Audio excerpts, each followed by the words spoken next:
Божи благослов на сите. Еве и од мене добро дојдовте на денешната богослужба.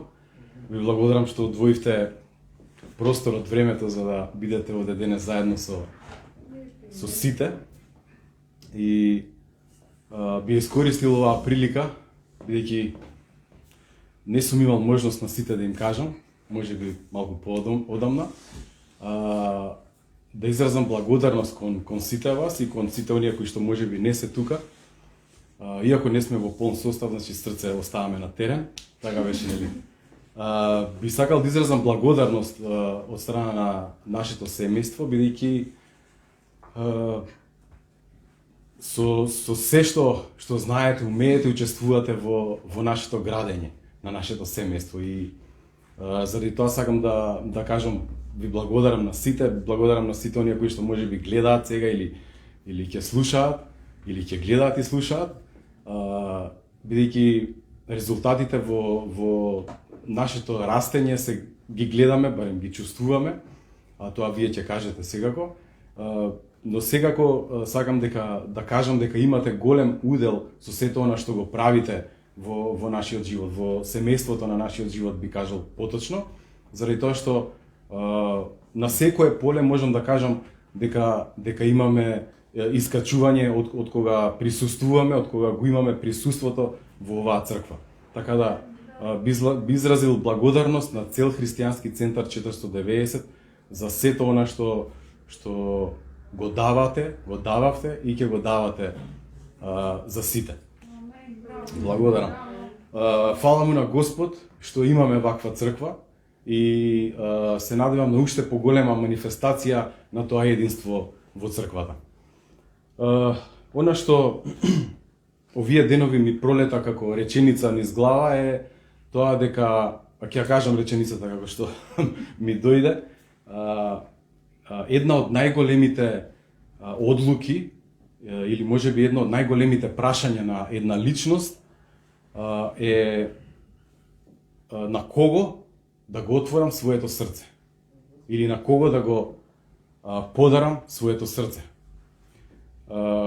Нешто што цел живот можеби на некој човек му се појавува тоа прашање и од искуство вака физички, значи родени овдека на светов, ќе кажеме дека за едно дете е нормално да своето срце го даде таму каде што има љубов, таму каде што чувствува љубов, таму од каде што му се дава љубов, таму од тој извор на таа љубов, таму каде што има радост, таму каде што чувствува мир, таму каде што има трпение, таму каде што има да додадеме друго? Нежност, трпеливост, радост. Така е и сето она што можеме да го замислиме.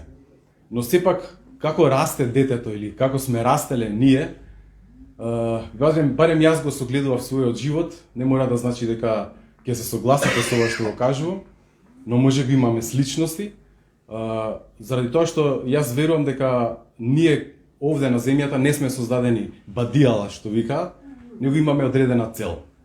И заради тоа Господ има ставено во нашите срца не да бидеме сами, не да бидеме осамени, туку да живееме во заедништво со Бог, но и во заедништвото на децата на Божјото семејство, на Божјото царство. Така да во животот ќе имаме нагон или како да го наречам желба да срцето го истуриме пред некој. И во животот ќе ни се појавуваат такви личности, многу личности ќе се појават во животот додека растеме. Значи, иако можеби на почетокот на детето се родителите, но како расте, можеби после 13, 14, 15 години, како го има тоа чувство да го изрази тоа што го има во неговото срце или да го предаде некому тоа срце покрај своите родители, покрај своите браќа, сестри што ги има. Зборувам за некој кој што можеби не го знае Светиот Дух.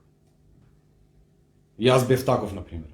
Не го знаев Светиот Дух, но заради традицијата, заради навиките, околностите што ги имав некакво познавање од животот. Иако до тогаш имав познавање, но за воиднината немав познавање. Гледав како другите можеби постари правеа, работеа, па следев некого кој што ми беше како пример.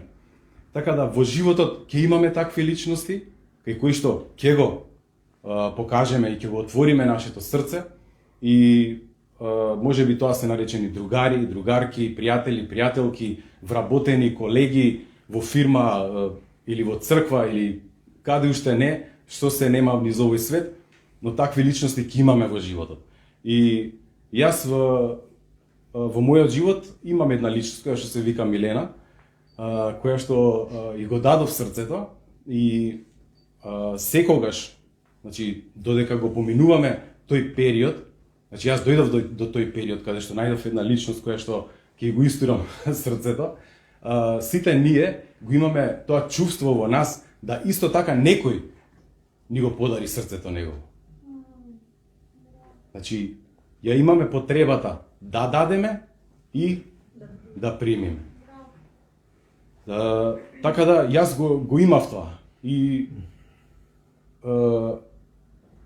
би рекол дека еден многу силен момент за секој човек. Ако е свесен кога го доживува тој момент. Сега, понатаму, повторно, во текот на животот се појавува една празнина во нас, каде што повторно имаме потреба за да го предадеме срцето целосно. Ние во нас имаме оставено еден дел кој што ние не сме го оставиле, ние туку Господ го оставил. Тој дел едно место каде исклучиво за него. Значи тоа е за нашиот Исус, тоа е за место за Светиот Дух, тоа е за таткото. И со што сакаме да пробуваме, каква и сакаме личност да пробуваме да ставиме или нека е материјален дел или не знам било што да пробуваме на тоа место да го вклопиме, нема да функционира. Знаете, тоа е како еден часовник каде што има многу како се вика овие запчаници, ама ако не го погодиш вистинскиот нема да работи тој часовник. Така да исто е и тука. Значи има еден простор во нас кој што е исклучиво за Исус. И кога ќе го пронајдеме тоа, кога ќе го разбереме тоа, кога ќе го примиме тоа откровение, кога ќе го предадеме целосно тоа срце, а ние како луѓе имаме одговорност да го предадеме нашето срце на Светиот Дух. И како христијани, тогаш се менува. Се е различно од она што го зборував. На сосема различен начин се доживуваат сите комплетно работи што ќе дојдат во очи. Знаејќи дека Светиот Дух е најдобриот пријател на човекот, знаејќи дека тој ја познава најдлабоката точка во нашата душа, најдлабоката точка во нашето срце, ја знае секоја клетка на нашето тело и знае дури што ќе кажеме пред да кажеме. И кога ќе знаеш дека такво нешто божествено пребива во тебе, нема ништо, не може нешто да те спречи или да те кочи или не знам веќе како да го наречам тоа, да го излиеш своето срце и да се нурнеш, пошто тоа го дозволува Светиот Дух, да го испиташ неговото срце. Бидејќи тој ја задоволува исто така таа потреба да го предадеме, но и да примиме.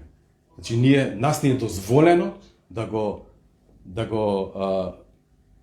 проучиме, да го разгледаме најдлабокото нешто на Светиот Дух.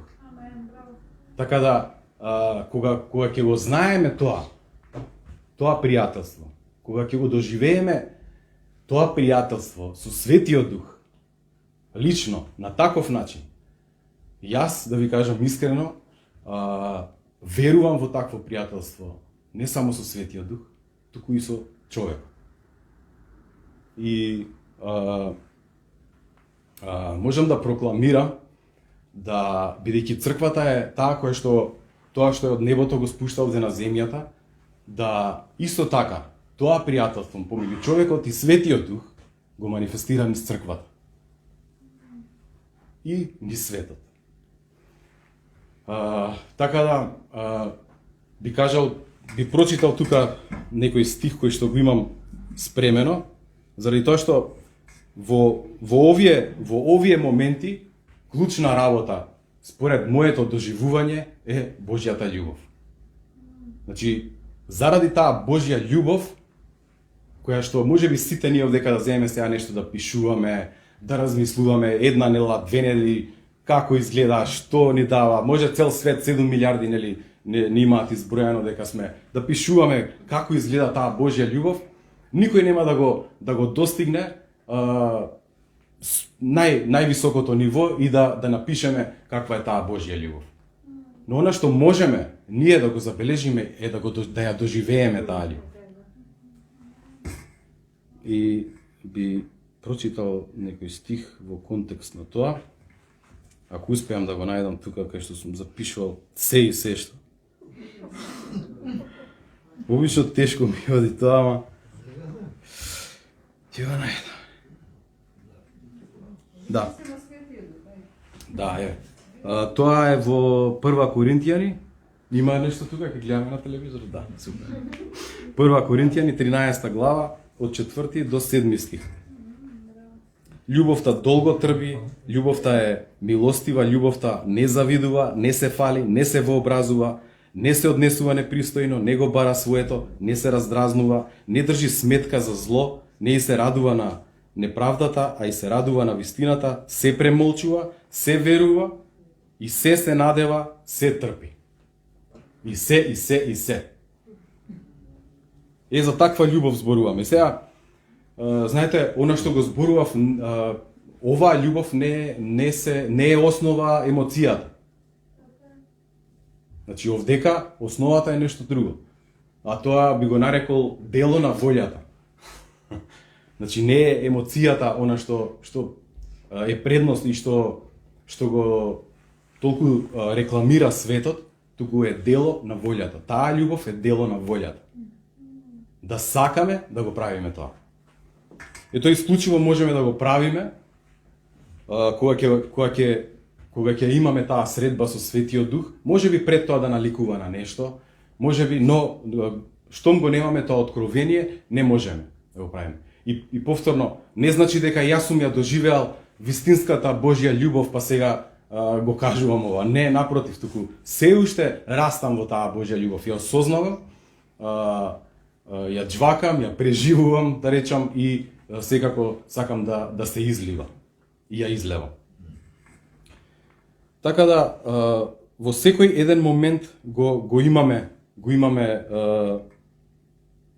тоа, кога ќе го доживееме тоа во однос на тоа предавање на срцето на Светиот Дух, на Исус, на нашиот татко, тогаш запира, јас мислам, таа потреба,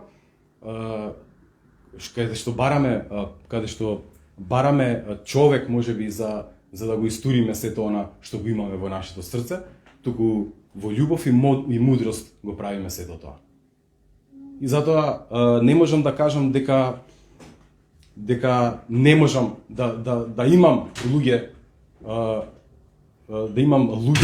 кои што ќе им верувам. Напротив, постојано се трудам да имам такви луѓе кои што ќе имам луѓе од доверба и кои што ќе ме имаат во доверба. Заради тоа знам дека е можно да ме изневери или да го изневерам. Но со Светиот Дух јас верувам дека сето тоа се разводнува и таа љубов надминува се. Ете, на тој начин би рекол, не сакам да звучам дека алудирам на некакво неединство во црквата, туку сакам да звучи како охрабрување и како надградување на сето она што го имаме во овој момент. Заради тоа што во ова време кое што го живееме или кое што може го преживеавме со вирусов, може би се почувствувавме во некои моменти осамени од црквата, заради тоа што во ниеден момент не можеме да бидеме осамени без Господ. Тоа е секогаш со нас, ние одлучуваме дали Дали ние ќе си кажеме, еј, Господи, ти си со мене, да, знам дека си тука.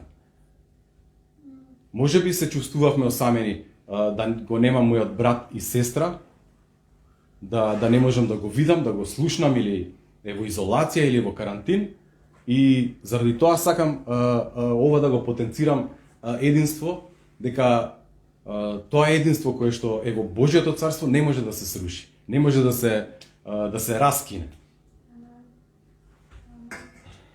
Може водичка да се напијам малку, ќе ми извините.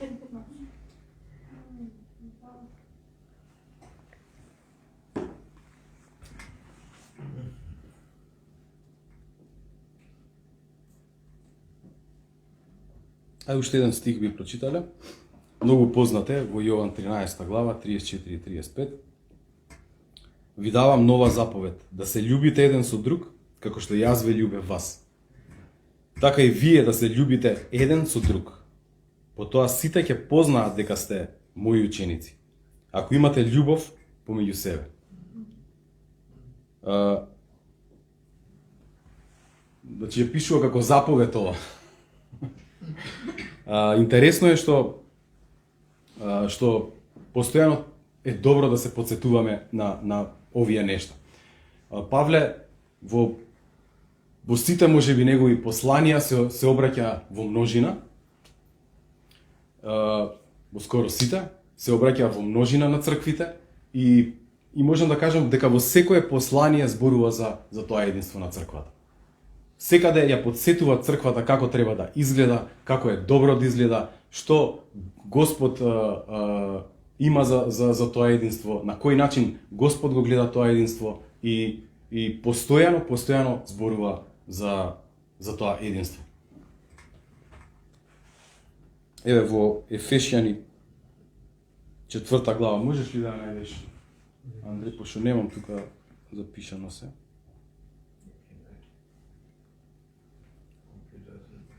Постојано зборува за единството во духот, за единството во верата, за единството во Исус, за единството во Светиот Дух.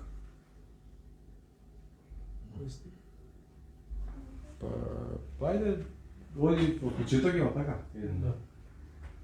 Браќа, јас, затвореник во Господ, ве молам да се однесувате достојно според звањето за кое сте повикани. Има чудни зборови, ама ќе ги изџвакаме, нели? Со сета понизност и кротост, со долготрпеливост, поднесувајќи се еден со друг, со љубов. Значи, повторно уште на самиот почеток на ова глава би рекол, значи Павле ги подсетува оние на кои што го пишува ова. Едно тело сте и еден дух, како што сте и повикани кон една надеж вашето звање. Значи, она што сакам да го кажам, ние можеби ќе се разидеме со нашите мисли. Можеби нема да се согласиме со јас тоа што го размислувам или тоа ти што го размислуваш, но важно е да нашите срца се спојуваат, да имаме таков однос, срце. Овдека Павле зборува да едно тело сте и еден дух, како што сте и повикани кон една надеж на вашето звање. Еден Господ, една вера и едно крштение. Еден е Бог и Отец на сите, кој е над се и преку сите и во сите нас. Значи, сите треба да се насочиме кон Исус. Јас не знам дали го кажав ова, но ја гледам црквата како единствена во единството. Заради тоа што фокусот на црквата е во Таткото и во Исус, а додека силата пак на тоа единство ја има и ја креира Светиот Дух. Значи, заради тоа што Светиот Дух е во секој нас, пребива во секој нас, и јас верувам дека сето тоа може да се манифестира во црквата. Само е потребно нормално откровение за секој во одредена сфера, за да сето тоа можеме од ниво во ниво, да речам, геймерски, поминувајќи, да растеме, значи, да ги поминуваме тие нивоа. Не беше тој стих што сакав да го прочитам, ама нема врска. 11 стих, таму, 10-11. од 4 глава Ефесјани.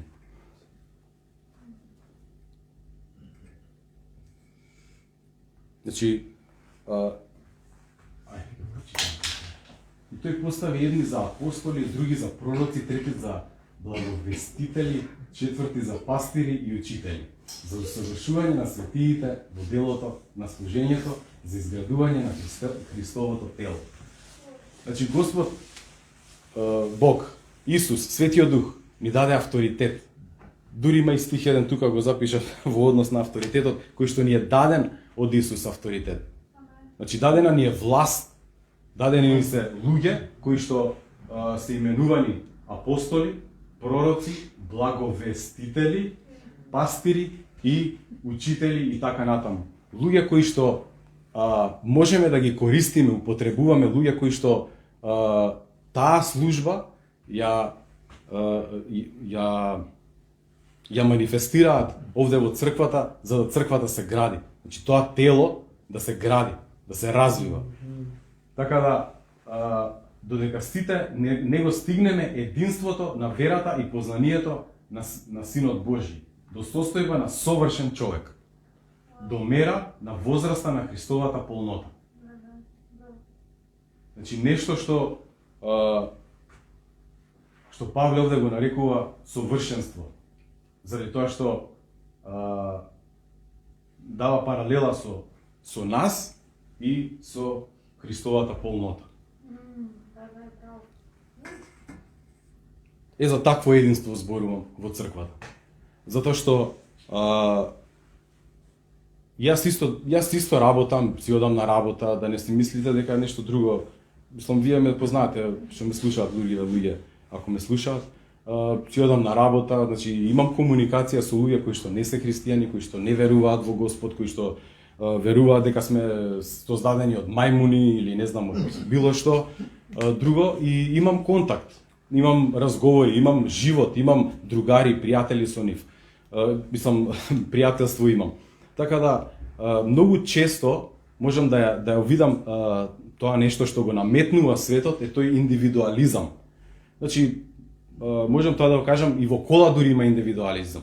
Имаш за тебе волку степени, за мене толку степени. Дури климата можеш да наместиш, тебе да ти биде толку температурата, ама мене не ми се свија таа температура, мене ќе ми биде волкава температурата.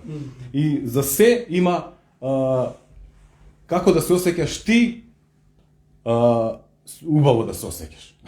Не заедно како да се осеќаме убаво, туку ти да се осеќаш убаво. И сега тоа полека и сигурно си навлегува во навиките, во традицијата, во учењето, во се она што не обкружува. Во воспитувањето така е. Значи, навлегува како родители, ние тоа го наметнуваме на нашите деца. Дури јас можам да го видам кај другарите на нашите деца.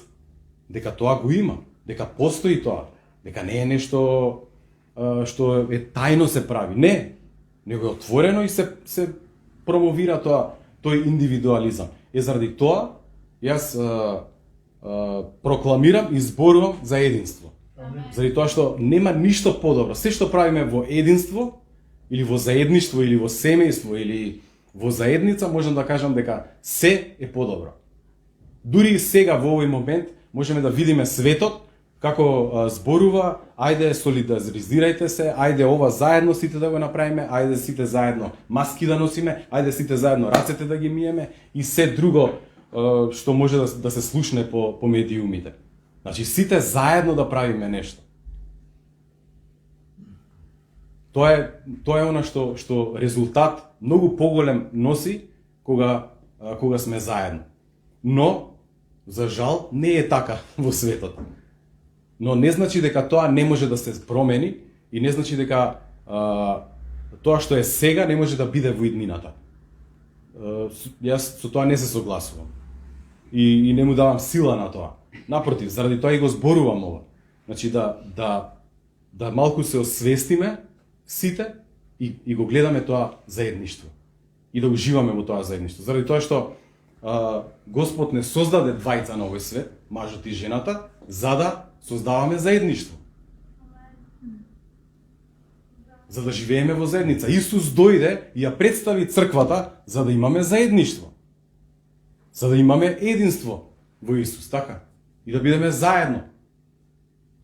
И се што правите, дури сигурно имате фирми кои што функционираат во добро заедништво, така?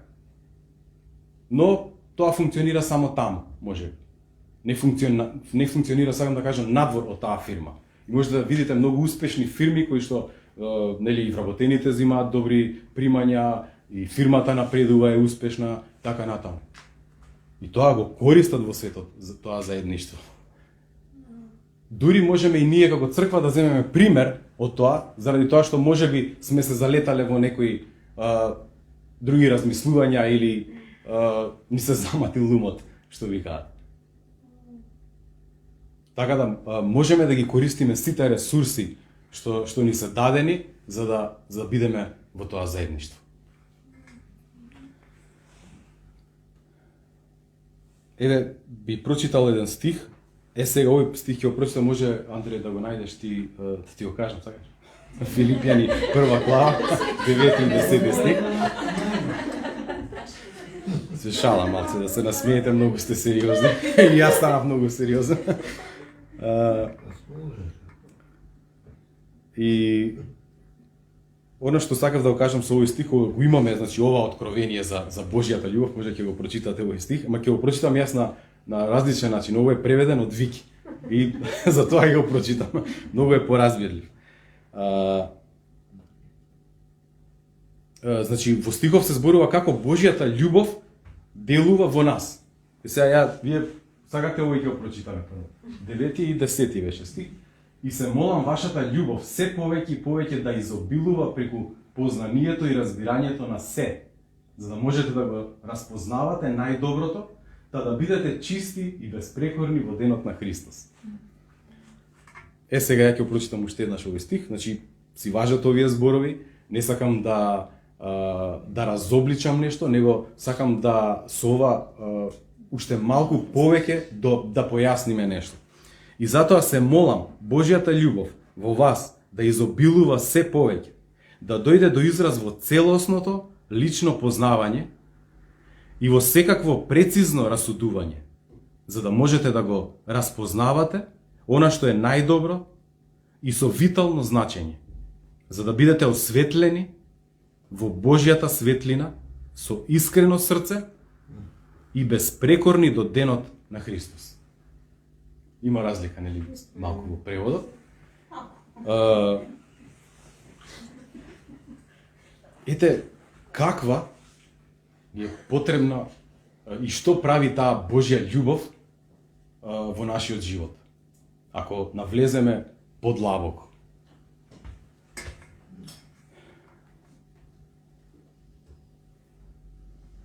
Има еден стих тука што спремив во однос на тоа, не сега, не можам да одговорам. Може да. Сакав да еден стих го имам запишано тука, сега го видов. Со него би сакал да покажам дека не значи дека во пријателството нема да наидеме на некакво недоразбирање заради тоа што ќе го кажеме или изразиме. И сакам да кажам да прочитам стих што Исус му кажа на Петар. Може би не сте го размислувале на тој начин, јас така ми дојде да го размислувам. Тогаш Петар одговори, Матеј 26 глава, извини, 31 стих, до 35, ајде сите ќе ги прочитаме или да ги извеам барем тука. Значи Исус му рече тука на Петар, Исус му рече, вистина ти велам, 34 стих, вистина ти велам, оваа ноќ уште пред да пропее петел, 3 пати ќе се откажеш, ќе се одречеш од мене. И сега овдека сите ние можеме да си направиме филмска слика како изгледаше тоа кажување на Исус на Петар. Нели? Да ми кажеше мене, можеби ја ќе се степав со Исус. А?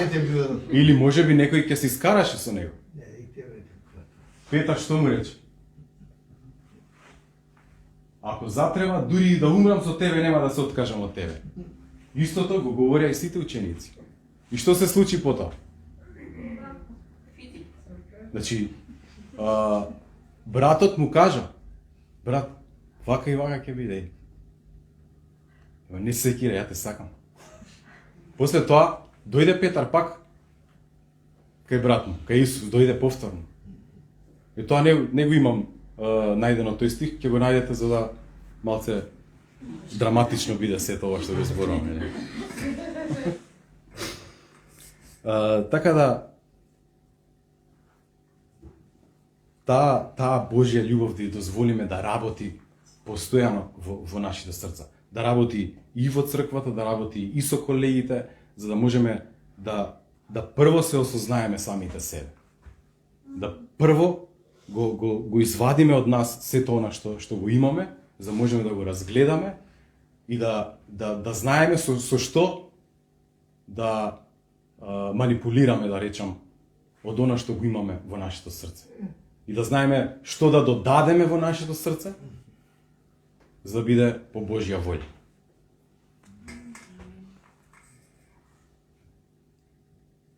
Јас повеќе пати сум кажал како ја доживувам црквата, кога зборувам за црквата, зборувам за сите вас. За сите вас. Значи зборувам за сите оние кои што се дел во моментов од Христијански центар 490. И што ќе бидат, да. Дека за мене црквата е пример.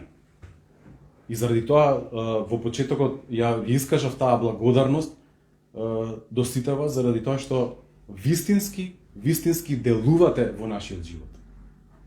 Делувате низ низ вашето внимание што го давате само. Делувате со тоа што не примате да бидеме дел од вашиот живот. Се примаме едни со други да бидеме дел, еден со друг да бидеме дел од нашите животи. И искажуваме таа божествена љубов едни кон други.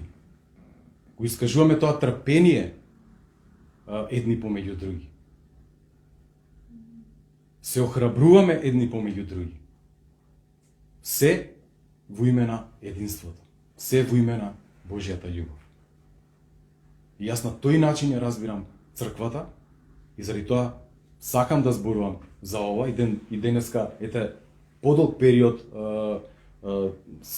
го имам ова како замисла, значи не зборам 1 година или 2 години, него многу повеќе за сето она што ми се случувало. Заради тоа што повторно ќе се вратам онаму каде што можеби ќе го искажам тоа преку работа, заради тоа што многу луѓе земаат пример како е во фирмата, па дури можеби да го манифестираат тоа во црквата. Добре да ги испитуваме работите ако доаѓаат од надвор во црквата, па за да можеме да ги промовираме во црквата. Јас често гледам да имам кога работам да имам колеги околу себе со кои што ќе работам. Значи не гледам самостојно да работам, дури многу ми е тешко кога работам сам. Имав еден период овдека сега блиску беше пред 2 месеци да речам, кога морав сам да одам на терен да работам. Значи во кола сам морам алатот да го носам, сам морам да размислам што се случува со проблем со дефектот таму што го имам на сервисот. И се сам да правам. И тоа ми беше многу досадно и неинтересно. И заради тоа многу се радувам кога имам околу себе други луѓе со кои што можам да соработувам.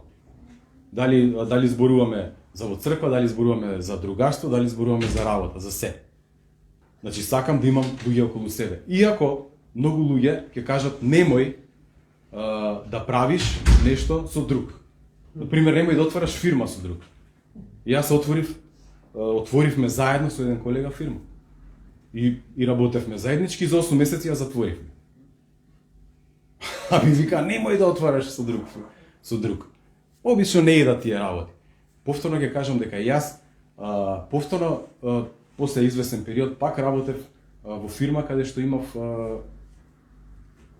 содружници во работењето. Не значеше дека тоа што сум работел со некој и не работам повеќе, за мене повреда или рана нешто во мене и дека јас се разочарав и дека не можам да работам.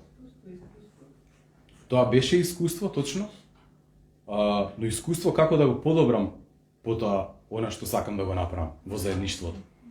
А не искуство за да повеќе никогаш не го направам тоа што сум го направил пред тоа. И сега тоа е многу различен начин на размислување. Обично кога ќе дојдеме во некој конфликт, најлесното што го избираме е да избегаме. Но не размислуваме на најдоброто што можеме да го направиме во тој момент. Зашто секогаш најлесното човекот што го избира е да се тргне на страна. Точно, некогаш е добро да се тргнеш на страна, но најдобро е да размислуваш што уште може да се создаде, изгради за сето тоа да уште подобро функционира. Не знам колку веќе време зборувам, мислам дека доста зборувам. Сакав да ги прочитам уште овие стихови, каде се наоѓа, да, во Прва Коринтијани, исто, многу стихови од тука искористив, во 12 глава. Да ви кажам искрено, го ставив телефонот на поголем фонт на буквите сега. И кажав и на докторката тоа, дека веќе раката може ќе ми станува пократка. Тоа е добро. Пак јас гледам позитивно на тоа. Така е.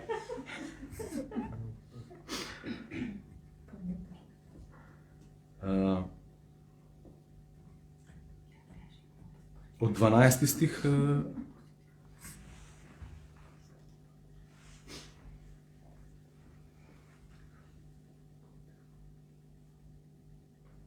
и како што е телото едно, а има многу делови. И сите делови од тоа тело, па колку и да се тие, едно тело се. Значи колку и да сме ние сме си едно тело, ние сме Христовото тело. Дали сме си двајца, тројца, 5, 10, 50, 150, 300, 2000, 5000, 1 милион, ние сме си едно тело. Така и Христос. Затоа што преку еден дух сме крстени сите во едно тело. Било јудејци или елини, овие се грци веројатно. Било робови или слободни, и сите сме со еден дух напоени. Зашто и телото не се состои само од еден дел, туку од многу делови. Точно е дека е полесно сам да функционираш. Полесно е сам да функционираш и сигурно тоа сте го доживеале, така. И можеби е наједноставно да имаш само еден или двајца. Јас би ви кажал дека нема ништо подобро да имаш околу тебе луѓе на кои што им го имаш предадено срцето. Нема ништо подобро да имаш двајца, тројца, 4, 5, 6 такви луѓе. Значи тоа го имаше Давид со Јонатан, така? Ајде имаме ние 5 Јонатановци околу себе. Така? И затоа најлесно е да функционираш сам, но најдобро е да функционираш со повеќе луѓе. Браво! Браво! Зашто и телото не се состои само од еден дел, туку од многу. Ако ногата рече, бидејќи не сум рака, не сум дел од телото, зар само заради тоа таа не припаѓа на телото? Јасно ви ова што зборам, да не јас сега пробам нешто да повторно драматизирам. И ако увото рече, бидејќи не сум око, не сум дел од телото. Зар поради тоа увото не припаѓа на телото? Ако целото тело би било око, тогаш каде ќе е слухот? Кога целото би било слух, тогаш каде е мирисот? Но Бог ги наредил деловите, секој од нив во телото така како што посакал, како што е неговата волја. Ако сите тие би биле само еден дел, тогаш каде е телото? А сега се пак многу делови, но сепак едно тело. И не може окото да и рече на раката, не си ми потребна, ниту пак главата на нозете не сте ми потребни. Напротив, оние делови од телото кои не изгледаат послави, пардон.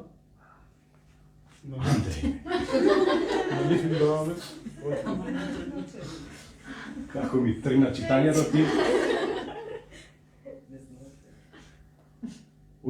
Напротив, оние делови од телото кои не изгледаат послави се многу попотребни. Тоа значи дека ако јас од овде зборувам, не значи дека јас сум некоја фаца главна или не знам каква некој може да ме замисли. Не.